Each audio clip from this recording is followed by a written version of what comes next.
The Boomerang plane has been such a favorite, such a crowd pleaser for years, and it's also one of the most watched videos right here on this YouTube channel.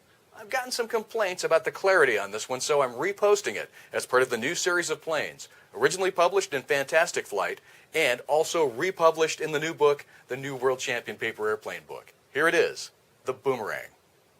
We're going to start with the short side up, and we're going to fold in half.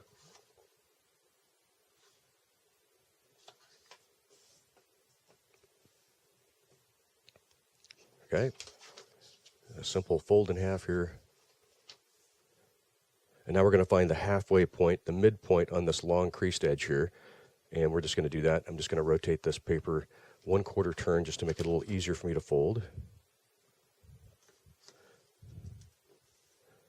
Okay, finding the midpoint just by moving that creased edge in half and making just a little pinch right there. Now we're going to find the 1/4 point, which is the midway point between our half point. So once again, I'm going to fold my corner to the little pinch that we made, and then make another little pinch.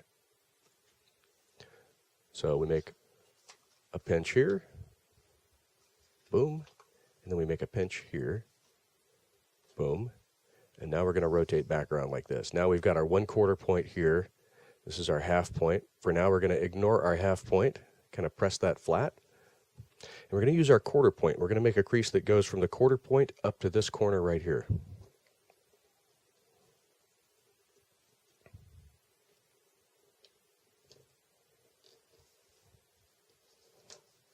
Nice sharp crease. So we were here, we found our 1/4 point, and we just made a crease that goes like that from our 1/4 point up to that corner. And now we're going to squash this flap right here.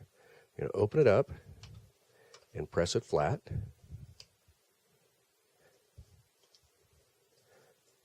Now I squashed this in a pretty, very particular way. Let me push in here and show you something. I squashed it so that this creased edge, this crease, wound up just on the other side of that creased edge there. So we started here, and we lifted, and we pressed flat so that that crease was just to the outside of this leading edge here. And the reason I did that is because we're about to flip it over and fold that flap the other direction. And now that crease is right on the center here. Just a subtle thing that you can do to make your plane a little bit better. There's that halfway point. We're just going to help flatten that out a little bit. Now what we're going to do is start to put these points into these pockets. Can you see that we've developed pockets here because of that squash fold? We've got a pocket on this side. We've got a pocket on this side. And what we're going to do is one at a time narrow these points small enough to go into these pockets. The first step is to take this point down and line it up with the bottom of the pocket. And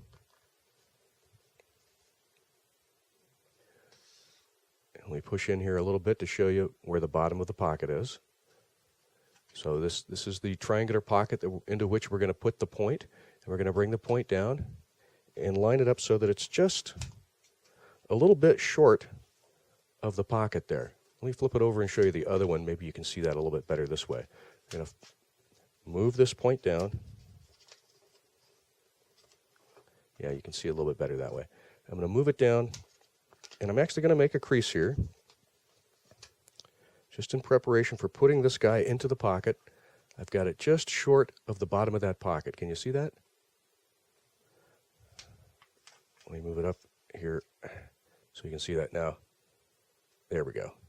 I'm going to make a crease so that this point is just short of the bottom of this triangle right here, because it's eventually going to go in there. So I'm going to put it right there, and I'm going to make a crease that goes all the way back like that. Okay, so I'm just getting ready to put this point in the pocket. I'm going to flip it over, and I'm going to make another crease. Again, I'll show you how I'm going to line this up. This guy goes right. You can even look at the other one to make sure we don't go too far. It's going to go right before you get to the bottom of that triangle there.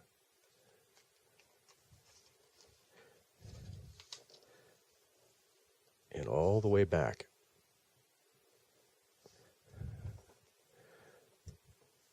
Okay, now that you've got the front lined up just so it's short of that triangular pocket, what we're going to do now is start to narrow this even more. As you see, I can't go into that pocket. I'm a little bit too wide. The pocket is right there, and this flap goes all the way out to here. So in order to narrow it enough to go in there, I'm actually going to roll this up and over. I'll give you a couple of views of this. I'm just going to narrow it so that it fits just inside this triangle. I know you can't see that, so I'm going to pick it up and show it to you a couple of different ways here. See, I've made a crease here that's just inside where this triangular pocket is. So I was here, all flat, and then I just pushed that up and made a crease that's running just to the inside of where this triangle is. Now it's going to bubble up like that in a weird kind of a way. And what you want to do is just let it bubble up. Now you're going to grab this point and keep it pinched together and open up the pocket and slide it in there. Well, it's still bubbled up like that. Now you can press it all flat.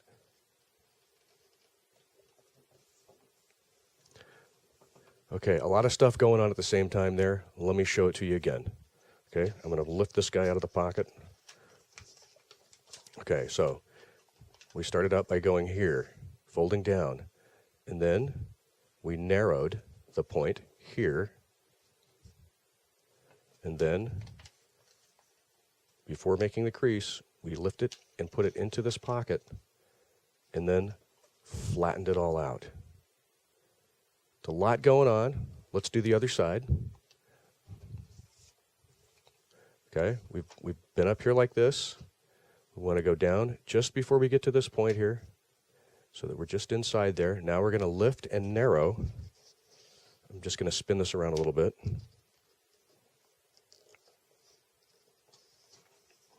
Narrowing the point, once again, just to the inside, folding just to the inside of this edge. See that? To the inside of our triangular pocket here. That's where it's going to go. So now we just insert it into the pocket and press it flat.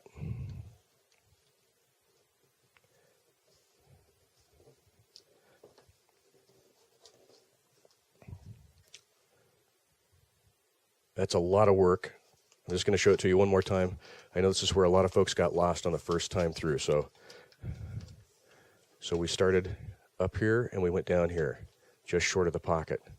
We bend it over and narrow it in preparation for putting it in the pocket. Then we put it into the pocket and press the whole thing flat. Now we're going to lift these corners. We're going to make a crease that goes from this corner here all the way to this corner right here. We're just going to lift it right up. And this is going to make the wings broad once again. We've sort of been folding everything together to this point. So we were here, and we're going just like that. And flip it over. And again, between these 2 points,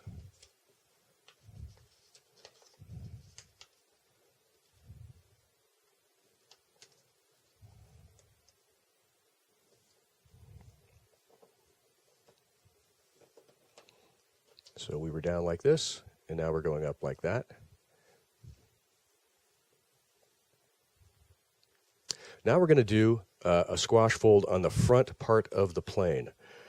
This is where the nose is going to be. The tail is going to be back here. These are going to be those wings that flap out. But in order to do that, we have to start to open up the body of the plane. I'm just pressing forward on the front part here to get it to open up. You can just pull it open.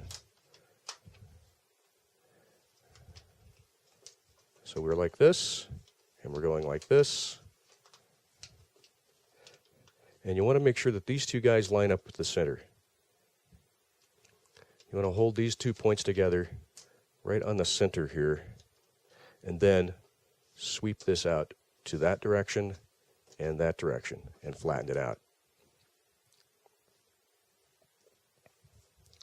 And at this point, I usually do a sweep down toward this tail of the plane too. You'll be getting a little bit of bubbling here, so I just sweep that way and sweep that way. Okay? You want to keep the wings flat on most paper airplanes. That'll help it fly much better. So that's one way to keep the wings flat on this design. Just do a sweep toward the tail. Now we're going to flip it over, and I'm going to fold the nose back just between these two shoulder points right here.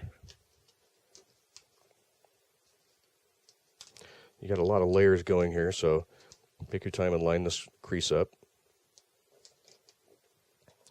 This nose point should go right there on the center line. And we're closing in on it. We're almost done. The toughest part is behind you here. Now we're going to fold it in half. Just spin it 1/4 turn and fold right in half, right down the center crease. Now we just need to make wings and winglets, and we're just about there. Okay, we're going to make a fuselage fold, a wing fold that's about 1 thumb width. And it goes straight down the plane. We're not raking up this time. We're just going straight down parallel with the fuselage, parallel with the main crease to create a fuselage. And you can see that you just have a little corner of this fold of that the nose fold that we folded back in there. See, it's just a little chunk of that guy, the last fold that we made to make weight. You want a little chunk of that guy showing. That's how you know that you've got it in just the right place. So our wing fold looks like that. We've gone from, we push out just a little more. We've gone from there to there. And we're going to flip it over and do the other wing.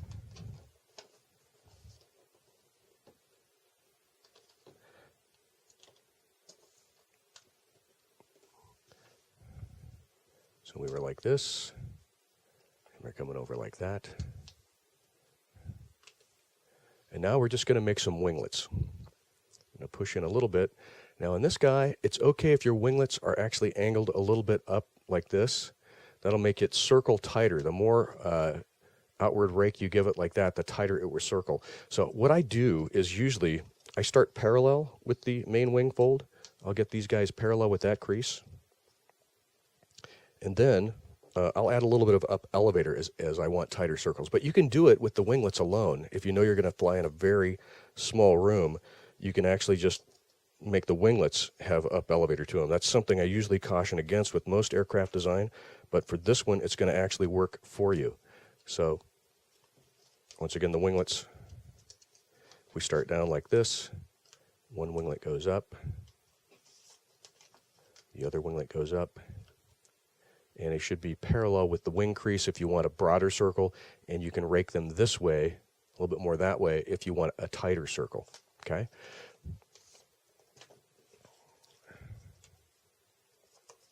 And we'll lift the winglets so that they're vertical when we get the correct wing trim here. Now, here's something else that I like to do on this model. There's a lot of layering on the nose, and you can actually use that to curve this inner part of the wing to give yourself a little more negative dihedral angle. It's just a kind of a cool way to do that, and it helps flatten and hold those layers together to make the plane a little more aerodynamic as well. So I do a little curving.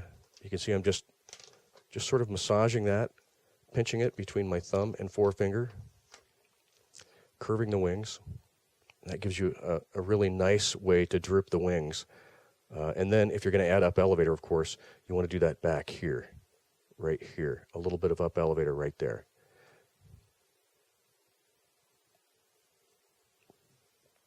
This is a superb stunt plane. Circles left, circles right, does a loop. It'll even do 2 loops outside if you trim it with a really shallow up elevator. You can get it to actually do 2 loops in one flight. One will be a giant loop, and the other one might be a little kick loop at the bottom as it comes around to recover from the first big loop. You'll see what I mean. Take it outside and have some fun. This is the Boomerang 1.